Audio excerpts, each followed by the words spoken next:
네, 디지털 성범죄 양형 기준 얘기해 보겠습니다. 남승한 변호사의 시사법률입니다. 오늘 대법원 양형위원회 아동 청소년 이용 음란물 제작 범죄 최고 징역 13년을 권고하는 안이 보고됐다고 하는데 이게 뭐 어떤 얘기인가요? 네, 지난 20일에 이제 네. 디지털 성범죄에 대한 새 양형 기준을 마련하기 위해서 네. 그 양형위원회 전체 회의가 열렸습니다. 네. 전체 회의에 앞서서 이제 전문위원들이 모여서 회의를 네. 하는데요. 6일에 별도 회의를 열었는데 네. 그때 이제 청소년의 성 보호 네. 등에 관한 법률, 청소년 성보호법상의 아동 청소년 음란물 제작 범죄의 경우에는 양형 기준을 네. 뭐 기본 영역에는 징역 4에서 8년 정도 제시하는 안을 다수 의견으로 도출해서 네. 권고했습니다. 네. 이게 이제 양형위원회 전체위원회에 보고돼서 논의되고 있는 것입니다. 네. 양형위 소속 전문위원들이라고 하셨는데 뭐 전문위원들 뭐 어떤 사람들이고 양형 기준 기본 영역 이게 뭔가요?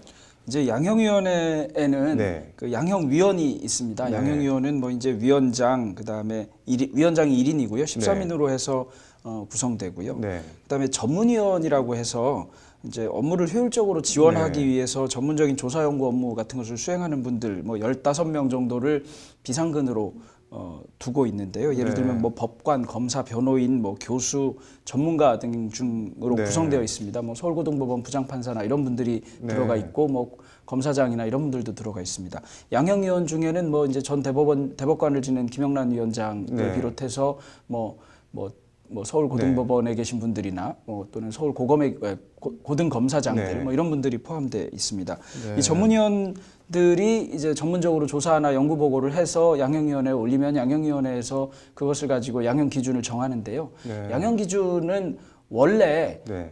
법정형이라고 그래서 네. 형벌 법규에 법정형이 정해져 있습니다. 법전에 써 있는 형량이 정해져 있는데 네. 이것을 가지고 판사들이 재판을 하면서 형량이 왔다 갔다 하고 판사마다 다 다르고 이러니까 적정한 양형에 관한 기준을 제시하는 네. 것인데요. 뭐 기본적으로는 어떤 범죄를 특정하고 그 네. 범죄와 관련해서 감경된 경우, 기본형인 경우, 그다음에 가중된 형인 경우 이렇게 세 단계로 나누어서 양형 기준을 권고하고 네. 있습니다. 지금 뭐 법정형이라고 말씀을 하셨는데 이 아동 청소년 음란물 제작 이거는 법정형이 뭐랑 선고 형량이 뭐 어떻게 되는 게 자료 같은 게 있나요?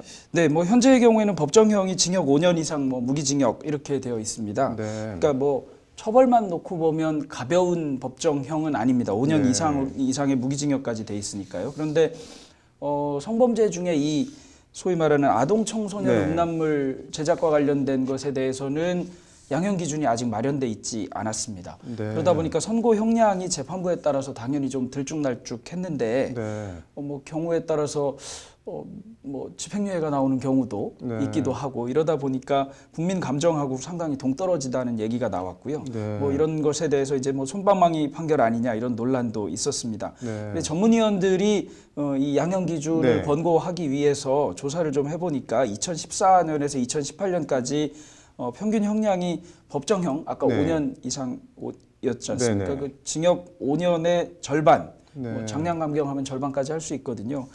그게 이제 2년 6개월인데 네. 이렇게 나타난 것이 상당히 많았다고 합니다. 이게 뭐 어떻게 이럴 수가 있는 건가요? 법정형의 하한의 절반이라는 거 아니에요, 평균이? 네, 그렇습니다. 이제 법원에서 재판할 때 네. 법정형대로 하는 것은 아니고 네. 법정형은 기준에 해당하고 그것으로 상하한을 정하는 것이라서 법관이 이제 뭐 감경하기도 하고 네. 가중하기도 합니다. 이제 장량 감경이라고 그래서 네. 작량 감경이라고 네. 좀 어려운 말인데 네. 법관이 뭐 범죄 당시의 상황이나 연령이나 성행이나 전과 유무나 뭐 이런 것들을 다 감안해서 네. 감경을 해주기도 합니다. 흔히 네. 장량 감경하면서 하는 얘기가 뭐 반성하고 있다거나 네. 피해자가 처벌을 원하지 않는다거나 합의가 됐다거나 이제 이런 것들 반성하고 네. 있다는 것 이런 것들이라서요. 네. 이런 거에 의해서 한 절반 정도 가까이 깎아놓고 시작하는 경우가 종종 있습니다. 이게 뭐 근데 이 범죄에 비하면 좀 처벌이 너무 가벼운 거 아닌가요? 네, 흔히 네. 너무 가볍다는 지적들이 네, 상당히 네. 많이 있어 왔습니다. 네. 성범죄와 관련해서는 뭐 이제 이미 정치권에서는 무관용주의 같은 네. 것을 적용하고 있기도 한데 유독 형사법원으로 오면 네. 합의가 되거나 이러면 항소심 등에서는 집행유예로 석방되는 경우도 상당히 많아 왔습니다. 네. 뭐 단순 강간의 경우에는 합의가 되거나 하고 다른 전과가 없으면 항소심에서 집행유예로 석방될 가능성이 뭐 아주 높았고요. 네. 그런데 그와 달리 이런 종류의 범죄, 네. 뭐 성착취 범죄나 특히 아동 청소년을 대상으로 하는 범죄들의 경우에 집행유예를 쉽게 하는 것에 대해서는 비난 여론이 상당히 많이 있어 왔습니다. 네. 이게 지금 다수 의견이 지금 징역 4년에서 8년, 중간이면은 6년인데 이 정도 처벌이면은 뭐 다른 거랑 비교하면 이게 수위가 어느 정도 되는 건가요? 네, 뭐 적은 수위, 낮은 수위라고 네. 볼 수는 없습니다. 네. 뭐 들어오기 전에 이제 대법원 양형위원회에서 만들어진 양형 기준을 네. 좀 참고해 보면 이렇습니다. 예를 들면 뭐 살인죄 네. 같은 경우에는요, 참작할 동기가 있는 살인, 뭐 그냥 기본형 네. 살인 뭐 이런 게 있습니다. 네. 살인죄 중에 좀 가벼운 게 이제 참작할 만한 동기가 있는 네. 살인인데 이런 경우에 기본형이 4년에서 6년, 네. 가중하는 경우에 5년에서 8년, 뭐 이렇게 보고 있고요. 네. 그다음에 참작 동기가 있는 살인보다 좀 무겁게, 네. 그러니까 이 사안의 경우에는 참작 동기가 있는 살인보다는 무겁다, 살인보다는 무겁다는 취지로 한 것이고요. 네. 또 보통의 살인보다는 좀 낮게 했습니다. 네. 반면에 이제 강간죄와보다는 확실히 높아졌는데요. 강간죄의 네. 경우에는 이제 일반 강간, 네. 이게 이제 기본형이 2년 6월에서 5년 정도를 권고하고 있습니다. 그러니까 네. 기본형만 봐도 이거보다 훨씬 높아진 것을 알 수 있고요. 네. 조금 비슷한 것 중에 이제 친족관계 강간이 있습니다. 네. 친족관계 강간이나 뭐 주거를 침입해서 하는 강간, 특수 강간, 뭐 강간죄 중에 네. 아주 죄질이 좋지 않은 강간인데요. 이게 이제 기본형이 5년에서 8년 정도 됩니다. 네. 5년에서 8년이니까 지금 이 건하고 기본형에 있어서는 가장 비슷하고요. 네. 조금 더 비슷한 것을 찾아보니까 장애인이나 13세 미만의 네. 의제 강간이라고 하는 게 있는데요. 네. 장애인을 강간하거나 13세 미만 아동을 강간하는 아동과 성관계를 가지면 네. 이걸 이제 의제 강간으로 하는데 네. 여기서 더 무거워지면 그 결과 상해나 치상이 네. 있는 경우거든요.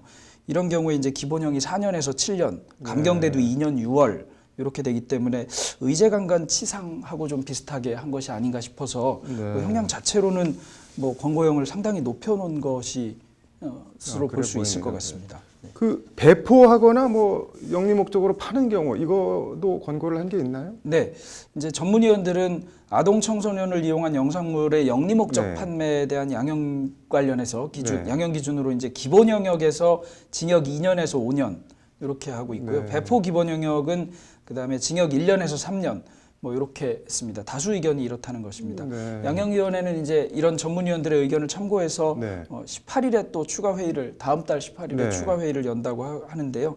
양형 기준안을 마련하고 그다음에 관계기관 의견 등을 조회할 예정이라고 합니다. 네.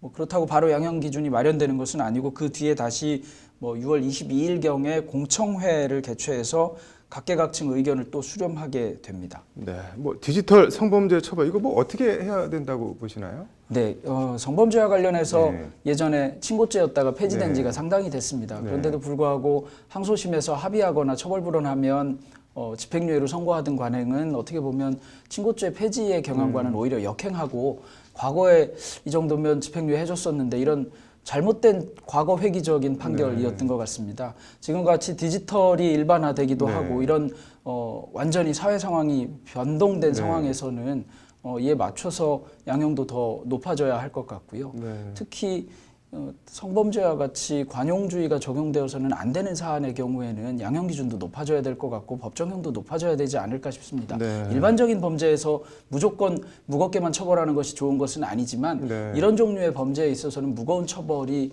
절실히 요구된다고 생각합니다. 그동안 정립된 양형 기준이 없었다는 게 더 그래 보이네요. 오늘 잘 들었습니다.